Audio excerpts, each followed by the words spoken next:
Seja muito bem-vindo a mais um Estudo Central. Estamos muito felizes de tê-lo aqui acompanhando o nosso canal. Se você ainda não está inscrito, faça isso, compartilhe com seus amigos, curta o nosso canal para que outras pessoas também possam receber a mensagem. E nós estamos aqui para estudar mais uma vez o livro de Salmos. Estamos já aqui na lição número 11. Algumas semanas aí estamos tratando a respeito do livro de Salmos. E se você ainda não tem o nosso guia, você consegue acompanhar através da internet, pelo site da Casa Publicadora. Você pode baixar ali em PDF e estar acompanhando também essas últimas semanas que estaremos estudando. Eu estou aqui hoje acompanhado de algumas pessoas, que eu vou estar apresentando, mas antes disso, eu gostaria de mandar um olá para as pessoas que estão nos acompanhando, que comentam no nosso canal, que deixam os seus recadinhos e que estão sempre aqui conosco. Nós temos aqui o Luiz Carlos Andrade, que fala conosco de Ananindeua, no Pará, a Jucineide Moreira, de São Luís do Maranhão, a Salete Mota, de Fortaleza, no Ceará, Verônica Jarilo, de Porto Velho, Rondônia, e o Gabriel Clementino, que nos manda um oi lá de Luanda, na Angola. Sejam todos muito bem-vindos e continuem conosco. E agora sim, então, os nossos convidados. Temos aqui hoje o pastor Osmar Borges. Seja muito bem-vindo, é muito bom tê-lo aqui mais uma vez. Olá, Dani, é sempre um prazer estar aqui no Estudo Central, nesse canal de comunicação e também de inspiração na Palavra de Deus. E é um prazer também estar com vocês nesses encontros que temos de estudo da Bíblia. Seja muito bem-vindo, você que está aí do outro lado. E conosco também o professor Marcelo Brasil, ele é professor no CAS e líder da igreja do Júlio de Mesquita. Seja muito bem-vindo, professor. Obrigado, professora Dani. Obrigado a todos, fico muito feliz de estar aqui participando com vocês desse momento importante que é o estudo da lição, onde nós conseguimos aprender muitas coisas importantes para o nosso dia a dia. Então, eu fico muito feliz de estarmos aqui. Que bom. O senhor pode começar fazendo oração, por favor? Posso. Querido Deus, nós louvamos a oportunidade que o Senhor nos dá de estarmos aqui, Pai, nesse bom lugar, para estudarmos um pouquinho mais da Tua Palavra. Que o Senhor nos instrua, nos ilumine, para que possamos compreender o tema dessa semana, em nome de Jesus, amém. Amém. Bom, como eu já comentei, então, nosso tema hoje, a lição 11, Anseio por Deus em Sião. E nós temos estudado nas semanas a respeito dos Salmos, cada semana com um enfoque diferente, e hoje trazendo para nós aqui alguns cânticos relacionados a Sião. Anseio por Deus em Sião. Pastor, a gente ouve bastante a associação que é feita de Sião com Jerusalém, mas em alguns momentos ele é comparado, é uma metáfora até em algumas situações, porque não necessariamente é o Monte Sião propriamente dito. Como que a gente pode iniciar essa explicação para as pessoas que estão nos acompanhando dessa relação que há entre Jerusalém e o Monte Sião? A focar na geografia. Jesus enfrentou isso, Você tinha judeus e samaritanos que brigavam por um lugar e Jesus diz, chegará o tempo e é chegado, que não será um ponto geográfico, mas aqueles que me adoram em espírito e em verdade. Na verdade, a importância não está na cidade nem no monte. A importância está no centro de adoração, que era o santuário, que caminhou durante 40 anos no deserto com o povo que saiu do Egito e que se estabeleceu dentro de Jerusalém. Então, Jerusalém é chamada de Sião, ou de Cidade de Deus, ou Monte Escolhido de Deus, porque ali, dentro daquela cidade, em seus muros, abrigava o centro de adoração de Israel, que se tornaria a luz para todas as nações. Certo. E, professor, a gente vê na Bíblia a referência a vários montes, Por que em especial o Monte Sião? Dani, quando você fala vários montes, nós vamos ver na Bíblia, de fato, que ele fala do Monte das Oliveiras, fala do Monte Gerizim, Monte Moriá, Monte Carmelo, Monte Sinai e o Monte Ararat. Mas o Monte Sião, se nós pegarmos um pouquinho a história, nós vamos ver que foi ali que Davi estabeleceu a cidade dele. Então, ele estabeleceu a cidade dele ali e o reino de Deus passou a ser estabelecido ali. As pessoas viam aquele lugar como um lugar especial. Mas, como o pastor bem disse, aquele monte ele se tornou especial, ou os lugares se tornam especial, não é por causa do lugar mesmo, mas é pela presença de Deus. A presença de Deus tornava aquele lugar especial, por quê? Porque Davi estabeleceu ali o começo de toda essa adoração, ele foi o líder grande do povo de Israel ali. Ok. E aí a gente vai, durante a semana aqui da lição, estudando alguns salmos que vão fazer relação, né, com a questão de Jerusalém e do Monte Sião. E no primeiro salmo aqui, que seria o Salmo 84, né, escrito pelos filhos de Corá, ele faz relação com os dias nos teus átrios valem mais do que 1000. Como que a gente pode estar perto, colocar essa questão de estar perto de Deus com a relação do átrio, como que traduz para a gente um pouquinho toda essas palavras que, lendo literalmente, elas não fazem tanto sentido assim. A eternidade, assim como os outros atributos incomunicáveis de Deus, são inerentes a Deus somente.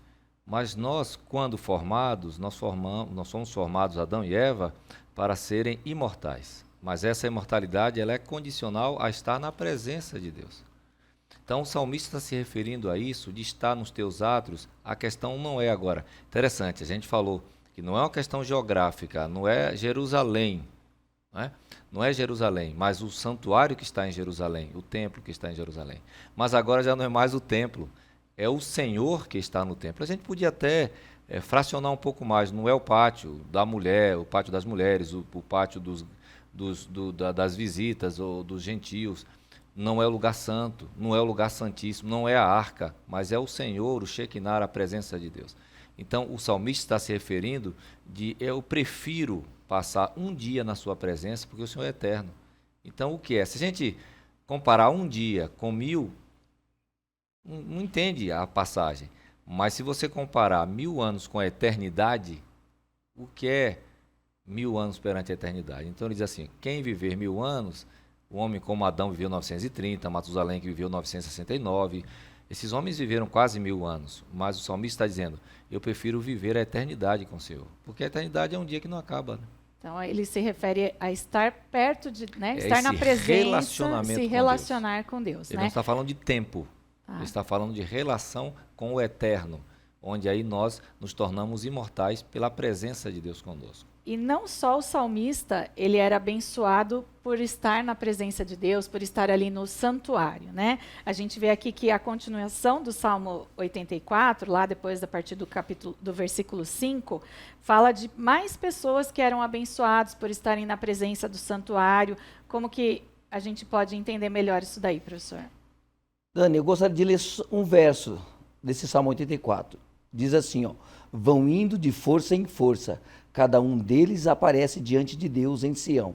O pastor, ele falou dessa relação do templo, e eu acho muito interessante, primeiro que, se nós pegarmos a linguagem, fala que os passarinhos, eles acharam moradas no templo do Senhor. Você já consegue visualizar essa cena de um passarinho, ele buscando abrigo, ele fazendo seu ninho na morada do Senhor? Agora, e nós? Quando nós estamos na morada do Senhor, o que nós encontramos? Quando nós estamos na presença de Deus, o que nós encontramos? Nós vamos encontrar paz, nós vamos encontrar entendimento para resolver os nossos conflitos. Deus, ele propõe, se nós estivermos nele, diante dele, ele vai nos ajudar nas nossas necessidades. Então é interessante nós pensarmos nisso, porque a lição diz que Deus, ele é a paz de Jerusalém. Então, se ele é a paz de Jerusalém, ele também é a nossa paz. Ele vai dar aquilo que nós precisamos. E eu acho que o salmista, ele foi muito inteligente ao escrever o salmo e deixar essa mensagem para nós. Que nós podemos encontrar abrigo, que nós podemos encontrar paz em Deus. E essa paz vem logo no salmo seguinte, né, que está falando do Salmo 122, que é o tema do dia ali, né? Ore pela paz de Jerusalém. Então, quando os adoradores chegavam até ali, eles chegavam com alegria, porque eles iriam se encontrar com Deus, né? Teoricamente, pelo local. E eles iam na busca dessa paz, de ter esse relacionamento, essa bondade de Deus, e essa paz era estendida ali para Jerusalém. Então aqui diz qual era a principal oração do povo de Deus nesse momento. Há uma questão social aqui a ser comentada, sociológica, porque Israel está colocado estrategicamente entre os mais poderosos reinos da época, o Reino do Norte e o Reino do Sul. Você tem o Egito e você tem Babilônia. No Egito você tem as pirâmides, que estão lá até hoje. E muitos dizem que aquelas pirâmides eram um ponto de conexão entre o universo e a Terra. E que os faraós, ali era um caminho dos faraós continuarem sua eternidade. Já a Babilônia entra no ranking das 7 maravilhas do mundo antigo com jardim suspenso. Mas aí Deus coloca o seu povo no meio, na encruzilhada do mundo. E havia, nesses séculos anteriores ao tempo bíblico, muita guerra. As pessoas resolviam as coisas com guerra. E se diz, os evolucionistas, que as pessoas, nós estamos evoluindo. Nós estamos orando por paz em Israel ainda hoje. Nós temos guerra em Jerusalém agora. Então, é uma coisa inadmissível encaixar a evolução humana vivendo em guerra no século XXI. Nós ainda estamos resolvendo as coisas com guerra. Então, ali Deus colocou, no meio das atribulações de Babilônia e do Egito, ou de outras nações, vocês serão a referência de paz. Porque ali você vai ter o meu trono, então não é a pirâmide do Egito, é Jerusalém. É a Arca da Aliança que é a conexão. Depois Jesus vem e Deus diz assim, e Deus estava em Cristo reconciliando consigo o mundo, reconciliando consigo o mundo. O papel de Jerusalém era reconciliar as nações, era iluminar as nações. Então, em cima de um monte, Sião, estava Jerusalém, e dentro de Jerusalém estava um templo, e a glória de Deus deveria ser irradiada por todo o mundo. Mas Israel não cumpriu o seu papel. Então você tinha o trono de Deus, e tinha o trono de Davi. Então você tem justiça no céu e na terra. Então os reis de Israel deveriam ser diferentes dos outros reis. Né? E aí a gente vê o povo buscando essa paz até hoje, né? Diante do que a gente acompanha por aqui, né? Ainda um outro salmo que vai estar relacionado com Sião é o Salmo 87. Esse salmo ele celebra Sião como uma cidade especialmente escolhida e amada por Deus, né? E Deus escolheu esse local e nos mostra do amor, o cuidado e amor que Ele tem por cada um de nós, né? Só que ali fala várias vezes nesse salmo, 3 vezes o salmo afirma que as nações nascem em Sião, o que significa que o Senhor lhes dá uma nova identidade e lhes concede todos os privilégios dos legítimos filhos de Sião. Então, isso faz uma diferença entre as pessoas que estão ali ou que na região? Como que a gente pode entender essa outra parte? Dani, se você observar a lição da Escola Sabatina, no finalzinho dela, ela faz uma ligação com Mateus 13, 32 e com o livro de Daniel 2, 34. Certo. Se você pegar essas passagens, vai mostrar que o reino de Deus ele é como um monte que foi crescendo, crescendo, crescendo e tomou conta de toda a terra. E Jesus disse que o reino dele é como uma árvore que foi crescendo e todos os habitantes, todos os animais encontraram abrigo ali. O que nós podemos entender? Que o Monte Sião é um lugar de reunião de todas as nações. Todos aqueles que verdadeiramente acreditarem em Jesus Cristo, confiarem neles, estarão abrigados em Monte Sião. Então, Monte Sião não é um monte aonde vai separar as nações, não. O Monte Sião é um lugar de encontro de todas as nações. Se nós pensarmos assim na história, um dia estaremos todos nós em Monte Sião e nós veremos povos de todas as nações. Porque esse é o propósito de Deus. Então, quando Jesus veio e ele estabeleceu o Monte Sião, quando Jesus veio e estabeleceu a sua igreja, ele não veio para um povo. Ele veio para todo aquele que acredita nele. Então, esse é o chamado. Esse é o desafio que todos nós temos de quê? De acreditar que Jesus veio morrer por todos nós. Amém. E uma vez que nós fizermos isso, nós também estaremos abrigados em Sião. Então, todos nós fazemos, né? E aqueles que ainda não fazem podem fazer parte, né? Porque foi aberto para todos, né? E ainda seguindo aqui, mais um salmo, falando um pouquinho a respeito disso, o Salmo 46. Né? Já aqui, o mundo que é retratado aqui no Salmo 46, já não é nessa questão de paz, já é mais turbulento, tem umas questões de fúria, de guerras, né? Faz uma descrição desse mundo que é o que a gente vive hoje também, né? Só que, da mesma forma que as pessoas nesse momento aí não conheciam, nem todas as pessoas conheciam a Deus, e que Deus estava ali chamando para que todos estivessem, atraindo todas as nações para Ele. Hoje a gente vê ainda pessoas que ouvem, são chamadas a estarem lá, fazerem parte desse povo, mas que se recusam, né? Como que esse mundo é tratado, o mundo atual, né? A gente pode relacionar o mundo atual com a época que foi escrito esse salmo também. Na verdade, o mundo não conhece Deus. A gente tem pessoas hoje, a internet está cheia de gente falando sobre Deus, mas pessoas que não têm uma experiência real com Deus e nem com sua palavra, principalmente no aspecto de obediência. Como é que o mundo pode conhecer a Deus? A gente pode evocar aqui a história de Ezequias. O reino de Babilônia vem visitar. Não é só Salomão que vai receber visitas, né? De pessoas que querem conhecer o sucesso, os empreendimentos. Mas na época de Ezequias, os babilônios vêm conhecer qual era o segredo do sucesso de Israel. Ou seja, era a oportunidade dele apresentar o que as pessoas não conhecem. Então as pessoas te veem prosperar no casamento, te veem prosperar intelectualmente, na saúde. Qual é o seu segredo? Aí você pode dizer, não, porque eu malho, não, porque eu me alimento bem, não, porque eu faço isso. Não, é Deus. Nunca foi sorte. Sempre foi Deus. Mas Ezequias diz, leva os embaixadores para verem os seus tesouros. E aí, anos depois, o exército vem e rouba os tesouros dele. Então, se ele tivesse apresentado Deus, então as pessoas só podem conhecer Deus quando eu testemunho, porque a gente confunde muito a ideia de paz. O que é paz? Paz não é ausência de problemas, a lição é trabalhar sobre isso. Paz é estar tranquilo em meio ao problema. Então, a própria lição vai trazer, porque eu confio em Deus, porque ele acaba com as guerras. A gente fica pensando aí, no Carnaval de Salvador, agora se falou muito em Amargedon e tal, se falou muito em Apocalipse. Apocalipse é revelação de Jesus Cristo, não tem nada a ver com destruição, mas tudo bem. As pessoas não têm ideia do que elas estão falando. O mundo não terminará com botões atômicos sendo acionados por mãos humanas. Como diz Daniel 2, é uma pedra lançada, cortada sem auxílio de mãos. Então Deus pode destruir os arcos, queimar os carros, porque aqui o salmista está evocando a soberania de Deus. E o mundo precisa conhecer o Deus que está no controle da história.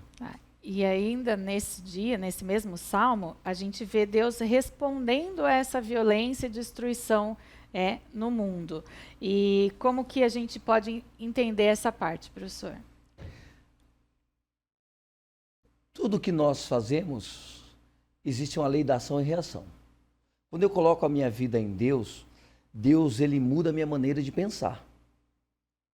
E, consequentemente, muda o resultado da minha história. Agora, quando eu resolvo não confiar mais em Deus, eu também teria a recompensa disso. Então, a Bíblia diz que um dia Deus virá e ele vai colocar, vai fechar a conta. Vai ter um ajuste. Todos nós teremos um momento que vamos nos encontrar com Deus. E é neste momento que nós vamos receber a recompensa daquilo que nós confiamos, não do que nós fizemos, porque as nossas obras não nos salvam, mas naquele que nós confiamos, nós temos a salvação. Então, eu tenho a oportunidade hoje, o chamado de Deus hoje, para entregar a minha vida a Ele. Quando eu abro mão disso, eu também estou abrindo mão de receber aquilo que Deus propôs. E aí eu vou receber aquilo que Ele não planejou para nós. Então, nós temos que entender o seguinte, que a morte nunca foi plano de Deus. Mas se eu não aceito a vida, eu receberia a morte. E Deus, ele não vai nos obrigar. Ele nos propõe um caminho. Agora, a decisão sempre é nossa. Você bem disse, o pastor também bem disse, das ruínas das coisas que acontecem. Um dia terá que ter fim tudo isso. E aqueles que amaram isso também terão fim. Infelizmente. Deus é justo, nos oferece tudo, né? Mas também tem a nossa parte de aceitarmos ou não, porque no final haverá a consequência das escolhas que nós fazemos, né? E nós podemos enxergar ali o Monte Sião, né? Ou podemos enxergar como inabalável, né? Buscar ali proteção e confiança. Estamos chegando aqui no Salmo 125, um salmo de Davi, que ele começa falando, né, que os que confiam no Senhor serão comparados ao Monte Sião, né? O que Sião nos traz? Uma simbologia de firmeza, de força, a proteção que é encontrada ali. Então, mesmo passando, como o pastor colocou, passaremos por dificuldades, passaremos por desafios enquanto aqui estivermos, situações que nem sempre viveremos na paz, mas é através do nosso relacionamento, né, que também foi colocado, que a gente vai ter a certeza que mesmo nesses momentos Deus está ali para nos amparar e nos fortalecer. Então, esse salmo, ele coloca muito essa questão dessa proteção que a gente pode ter de Deus. É como que a gente pode deixar isso quando a gente não confia. O que vai acontecer que a gente fica nessa situação? Eu sei, mas ao mesmo tempo eu temo. O que nós temos estudado durante essa lição sobre os Salmos, a gente não pode deixar de perceber que os Salmos vêm contando a história do povo de Deus e o seu relacionamento com o seu Deus e o relacionamento de Deus com o seu povo.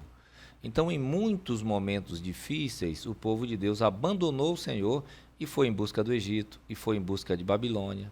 Muitos profetas exílicos e pré-exílicos disseram, não, vai pedir ajuda ao Egito e tal. Aí Deus falava com o profeta, não, vocês estão indo atrás dos seus amantes, né? Vocês estão buscando outra força. Mas agora esse salmo vem trazendo o quê? Que aquele que confia no Senhor é como o monte de Sião, ele não se abala, ele não vai procurar o cetro de iniquidade. E hoje a gente vê muita gente se dedicando a outras coisas, né? Os cristãos deveriam estar levantando a bandeira da teocracia, mas nós vemos muitos cristãos trabalhando sobre comunismo, trabalhamos sobre socialismo, sobre direita, esquerda, há muito disso sendo trabalhado. Só que nós temos um reino a pregar. Então a gente não confia em homem, não vai chegar um político que vai resolver, não é um partido político, não é a ideologia que vai resolver. Então, a quem confia no Senhor, ele não se abala, ele sabe no cetro em que ele deve confiar. E mesmo quando tentados, né, que os justos passarão por isso, como nós falamos, a gente pode aprender e retirar lições desse Salmo 125 também. Aqui fala que os fiéis podem ser desencorajados pelo sucesso dos ímpios, inclusive outras lições anteriores já discutiram, né, sobre esse assunto, e talvez até, algumas vezes, tentados a seguir esse caminho dos ímpios, né, almejando esse sucesso, essa pompa aí que às vezes os ímpios também recebem. Mas nós somos convidados a permanecer firmes, mesmo não sendo fácil, né? Dani, Jesus ele disse, olha, no mundo vocês terão aflições, mas o que nós precisamos ter? Bom ânimo. Bom ânimo. Então, permanecermos em Cristo é permanecermos naquilo que Ele nos ensina. Isso não quer dizer que nós não vamos passar por dificuldades. Isso não quer dizer que nós não vamos passar por provas, mas quando as provas vierem, a nossa maneira de pensar já foi transformada. Quando as provas vierem, a nossa maneira de enxergar o mundo já foi transformada. E aí o que acontece? Nós seremos inabaláveis. Amém. E aí nós confiaremos naquilo que Jesus diz, naquilo que a Bíblia diz. Eu estava conversando com você, que eu fiz uma viagem, e nessa viagem que eu fiz, nós fomos num lugar onde tinha muitos montes. E quando eu passei por lá, o caminho não era um caminho fácil. E eu me lembro que eu até passei um pouco mal no caminho. Mas quando eu cheguei lá, eu fiquei sem palavras, com o tamanho e a beleza daquele lugar. E quando eu estava lá, eu me lembrei da promessa de Jesus. Porque ele disse que ele é como um monte a proteger o seu povo. E eu olhei aqueles montes tão grandes e falei, olha, Deus é muito maior que isso. Então não importa qual as provações que nós estamos passando. Não importa qual as nossas dificuldades. Se nós confiarmos nele, ele vai nos proteger. E nós temos que aprender uma coisa. Às vezes nós estamos doentes e nós queremos a cura. Mas se a cura não vier, a ressurreição virá. Porque aquele que ele não cura, ele ressuscita. Então, nós temos que confiar em Deus. Amém. Esse salmo faz esse apelo a nós, para entendermos que Jesus é um monte forte, que nos guarda e nos protege. Como é bom ter essa certeza, né? Bom, nosso tempo já se acabou, né? Então, gostaria que o pastor fizesse as suas colocações finais a respeito desse do Monte Sião, né? Do anseio por Deus em Sião. Coisa poderosa, né? É podermos estudar uma lição como essa, isso nos fortalece. Mas se você tem alguma dúvida, se o vento da aprovação está sacudindo você, se você está perdendo sua ancoragem, lembre, olhe o passado. Né? A escritora americana Ellen White escreveu: nada temos a temer quanto ao futuro, a menos que nos esqueçamos a maneira poderosa como Deus nos guiou no passado. Então Deus está dando milagre, operando milagres, fazendo maravilhas em nossa vida. Isso mostra que Ele tem interesse em resguardar a nossa fé, a nossa integridade física. Mas se tivermos que passar por uma dessas coisas, que saibamos que Deus tem um projeto, Deus sempre tem um plano melhor e Ele nunca nos abandonará. Amém. Professor, quer fazer uma palavrinha? Eu só tenho a dizer assim, Dani, que eu termino essa lição com um verso que diz que os passarinhos encontraram abrigo na casa do Senhor. Então eu quero dizer para você, para mim, para todos nós que estamos aqui, que a casa de Deus, o Monte Sião, que é Cristo Jesus, ele tem um lugar para você. Não importa quais as dificuldades, não importa aquilo que você está passando, mas saiba que o abrigo em Cristo Jesus sempre estará à sua disposição. Não hesite. Se você tem dúvidas, se você tem perguntas, vá até ele vai lhe responder. Porque Ele é o abrigo que você e eu precisamos. Que Deus te abençoe. Amém. Os cânticos de Sião, então, nos encorajam a permanecer firmes e também a testemunharmos do amor e da volta de Jesus, né? Pastor, o senhor pode fazer oração, por favor, para encerrarmos? Senhor Deus, nosso Pai, muito obrigado por esse estudo. Que a nossa fé seja mais fortalecida ainda por termos lido e visto as coisas que o Senhor fez no passado, está fazendo agora e prometeu fazer no futuro. Amém. Nós queremos estar com os pés firmes para que, ao chegar o vento da tempestade, nós possamos passar por eles seguros nas tuas mãos. Abençoe e nos cuide de nós, em nome de Jesus. Amém. Amém. Obrigado, pastor Osmar. Obrigado, professor Marcelo. Obrigado também você que esteve conosco. Nos vemos no próximo estudo.